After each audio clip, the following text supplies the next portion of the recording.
Hello, this is Lauren Carr, and welcome to Authors on iTours, a podcast devoted to authors, book bloggers, and other book lovers alike. Today, we are interviewing Cheryl DaVeiga, an award-winning children's book author and singer-songwriter residing in New Jersey. After a career in business, Cheryl's love for music caught up with her. She began writing and recording children's songs under the alter ego of CADi Grace. She then moved on to writing adult songs, which have won numerous awards. She's also written songs for artists on critically acclaimed albums. Cheryl's collaboration with Nashville songwriter Dave Gibson gave birth to War at the Ice Cream Store, which won multiple book awards and was a fan favorite here at I Read Book Tours. That book was followed up with Rocket Red, A Little Ant with a Big Dream. Both of these books are currently on tour with Cheryl's new release, The Prickly Problem, Dr. Pete the Porcupine. But wait, there's more. Cheryl DaVeiga is working on many more projects, so we here at I Read Book Tours are looking forward to many more delightful children's books coming soon. Why don't you tell us about your children's books? You have 3 children's books, which are all behind you, sitting out behind you. That's what's going to be on tour. Why don't you tell us about, do you have kids? Is that how you started writing children's books, or how did you get into writing children's books? A long and winding road, Lauren. And I'll try to put it in a capsule. Okay. I'm really a financial executive. That was my real world job, but I'm not doing that anymore. I'm doing writing songs and children's books full time now. I really started with children's songs, and that was inspired tremendously by my nephew, who was 7 at the time, Michael. I had him in the back seat of the car, and we were going to Michael's, that craft store, you know. I was looking for something to do all afternoon with Michael, and I thought, oh, arts and crafts would be wonderful. Oh, okay. And so he's in the back seat, and he said, you know, Aunt Cheryl, can you put this station on? And it was Kids Song Station, and I put it on, and he's kind of bopping in the back seat, and I thought, these aren't really, I don't really like these songs. Like, and I said to him, I have a background in music, but that's that aside. But I'd never written a song before. And I said, Michael, we could write a better song than that. And he said, we could write a song? Oh. And I said, sure. So we're walking around in Michael's, and he said, well, how do we do that? And I said, well, first we come up with what we want to write about. So if we're going to write about something, what would it be? And he said, I think superheroes. So I said, okay, so we're right. And then he says, and now what? And I said, well, now they have to do something. There has to be a story that we tell in the song. I said, but they could be doing anything. They could be just shopping in Michael's just like us.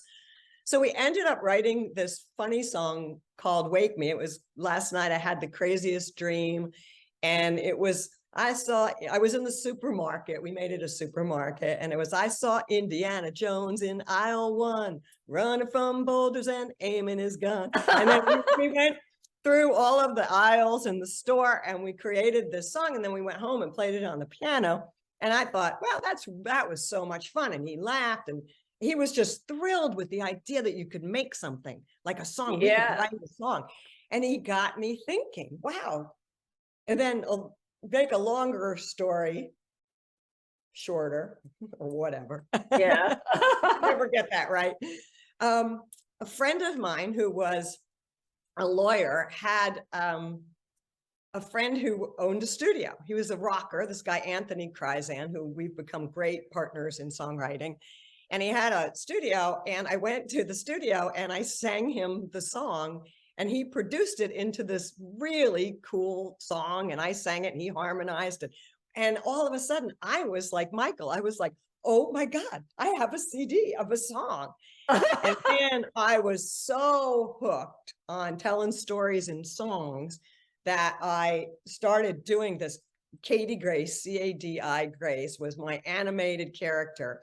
And I started making all of these children's songs by CADi Grace, and Anthony was producing them. And I was so hooked that I decided, well, if I can do this, I can write adult songs too. So anyway, that went into a whole nother area, and I did that for a long time. And then many circumstances happened. I got back into the kids thing, and I thought, you know, these would all be great books. Mhm. So then I just started thinking, it's the same process. You're turning a story, and now you're going to visualize the characters, and you know, and I started to have so much fun with it. And my friend Dave, who was a songwriting partner of mine in Nashville, great songwriter in Nashville, teamed up with me on the first 2 books. And so each of our books has a song, original song with an animated video that goes with it. And that's my thing. Yeah, I've seen that with the War in the Ice Cream Store. Did you come up with the song first before you came up with the book? No, that one, I had another song called The Ice Cream Storm, which took place inside a freezer, but it took place inside a town that had a freezer door. And I got talking with Dave, and we were talking about, he said, well, why don't we write a book about that? And then we started talking, and our book kind of went in another direction. We started fooling around with the names, and we came up with, we were fooling around with vanilla, and it was like Bully Vanilli. And then we were like, oh my God, the song, now the book was starting to write itself. Okay. Yeah. He thinks he's the most popular because everybody orders vanilla, but he's nothing without the toppings and syrups and stuff. And the book kind of wrote itself, and then we were off. Yeah, and I love that song. I mean, I really love it. Oh, thank you. Now that book you had, because that toured with us a couple years ago. Yes. It was really successful tour. Everybody signed up for that tour. Oh, thank you. And it had a little, you had, the book was actually animated, wasn't it? Or yeah, we had puppets. So Dave and I started out, we created all of these puppets, and we had Frank the Lucky Frog, who was our spokesman, and we had the puppets reading it. As we started writing the books, and I don't know, the puppets kind of lost their appeal, and it was a big production to create that with the puppets. Yeah. And we just kind of lost them for a while. I'm not sure they're going to come back or not. But okay. So you don't have them with the other books? No. I'm busy writing more books and more songs. Now tell us about, because your latest book is The Prickly Problem. Yes. And that's the book with the cactus behind you. Dr. Pete the Porcupine. Tell us about that. And what was your inspiration for that? How did that come about? You know, that one was a song before it was a book. And that was around, I was actually looking through my computer. That's been around, my concept was around since like 2019. And then there was a song I wrote for that. And that song actually, it's on our website, but that song actually made it to the semifinals in the international song competition. Oh, wow. And the book ended up being different than the song, but it's still relevant. And so I kept them together. But, you know, that one, I don't know. I've spent a lot of time in Tucson, and I love Arizona so much.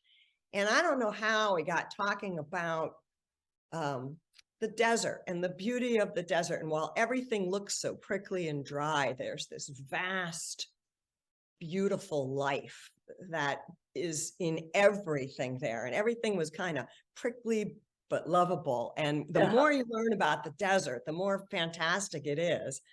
And I don't know, sometimes they just come, you know? Yeah, I see that. Yeah.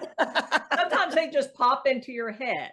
Well, you know, sometimes somebody will just say something, or in an elevator or at a conversation, and you'll be like, Yeah. Yeah, because like children love, they love furry little things, but then the prickly problem is he's not prickly. I mean, he's prickly, he's not furry. But Dr. Pete is very kind, and he treats all of the desert patients, but he puts his puffy coat on in the morning so he doesn't prick anybody. Now, do your books just start out as a song and then they become a children's Um, book, or? So War at the Ice Cream Store started out as a book and then became a song. Rocket Red started out as a book, then became a song. And this one started out as a song and became a book. Now tell us about Rocket Red. So Rocket Red, I mentioned to you, Anthony, the guy who produced all of my children's songs for me. He was a little rock and roll guy, long hair, fantastic guitarist.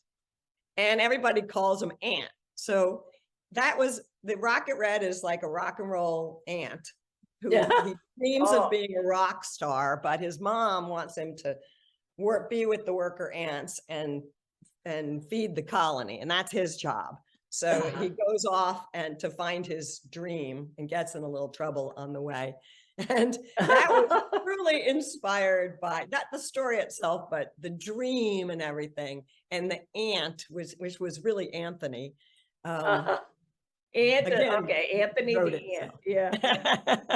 Did he see himself as an ant, or did he what? Did he see himself as an ant? Oh yes, and he sings the ant song. It's called "I've Got a Dream," and I think it's really a fantastic song. He and I and my friend Dave from Nashville wrote that together, and I think that one is. Your books seem to cover a theme, like War at the Ice Cream Store is about how everybody has to work together, and bullying, a little bit about the bullying. Rocket Red is pursuing your dreams. Prickly Problem, what's the theme for that? Prickly Problem is, without giving away the ending, it really is about having compassion for someone who may have the prickliest of personalities and trying to get behind. Sometimes people are angry and they've got issues themselves and they're lonely, and it's about getting behind that stuff and finding the goodness in the person. And I think all of these books have a theme of kindness and working together to help each other, and friendship. And even the bullying one, it's really about standing up. The other flavors and toppings had to come together and stand up for themselves. And it's always about working together. But I think kindness is, so my two themes in all of these books are laughter and kindness. I want you to giggle, and Biff Bambuza is the label that they're all under. And Biff Bambuza's tagline is read, sing, and get your giggles on. And I think that's really what we're about, with an underlying theme of kindness. Now tell us about the illustrations. Do you do those? Or oh God, no, I wish I could. So the illustration, and this whole thing has really been a learning experience for me. So anybody out there who's thinking they could do this, you can, but you got to be a bit of a Roomba vacuum cleaner. You got to hit the wall, and then you got to turn this way, and turn this way. So you can actually see in my books, you can see the sequence of learning. So War at the Ice Cream Store, we found an illustrator in an art store in Nashville, and it's kind of a mishmash, but they were very simple characters, and we had fun with that. But we redesigned that recently. I was not really up on how illustrators work. And then the second book, I found like a real illustrator. And that's Rocket Red. That's Rocket Red. And Ramesh Ram did a beautiful job with that. And then the third guy is my guy. We're doing a bunch together now, Luis Perez in Portugal. And this is beautiful. You could just work all over the place. India. Yeah. I interviewed a children's author who her illustrator was from Russia. It's amazing. Yeah. Working with a bunch of people in the Philippines. It's amazing. There's talent all over the place. Yeah. But Luis and I have a relationship that I've not had with any of the other illustrators. Normally there's a very storyboard, you approve the storyboard, they go to line art, you approve the line art, then they color it. And like, it's a very rigid, conventional way.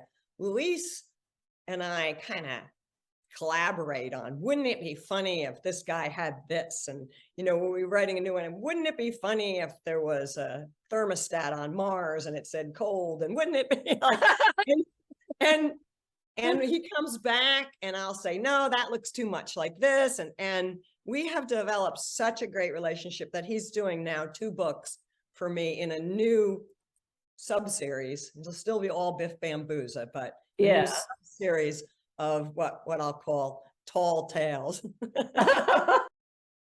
you go to book events and do songs, or do you record the songs? You know, I don't, you know, it's kind of funny because Dave sings War at the Ice Cream Store. Anthony sings I've Got a Dream, which is Rocket Red's thing. And I sing the Prickly Problem song. Yeah. So I could do it, I guess, but they're much more talented musicians than I am. And one's in Nashville and one's here. And I don't know. It's just singing the songs. I could do it, but I haven't yet. You know, does your nephew still sing the song about the superheroes? Both my nephews. I've got little ones. I've got great nephews and nieces, and so I'm having a blast. Oh my God! I just love making kids laugh. I mean, I'm like the kooky old aunt that comes over and. But I forgot the question now that Well, I was asking if your nephew is still singing the superhero. He knows every word to every CADi Grace song, and so does his little brother.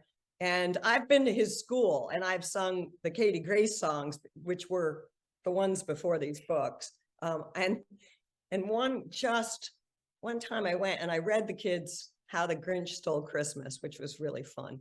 And afterwards they were like, "Are you CADi Grace?" And I was like, "Yeah." And we ended up singing, and the kids knew the words to the songs because they had it made my heart just come out of my chest. Somebody else singing, your kids singing your songs. It's the best feeling in the world. Well, now what is coming out next? So the Prickly Problem is what's on tour. Yes. Along with Rocket Red and War at the Ice Cream Store. So what is your next book that you're working on? Because you said you're working on 2 other books? Yeah, it's going to be a new little series, and I don't want to give too much away, but it's about, it's about a character, a very cute character called Ooey Gooey Louie. And he is a teller for chocolate. If you give him chocolate, he'll tell you stories, and the kids love him because he tells very tall tales, and they're all silly, silly stories.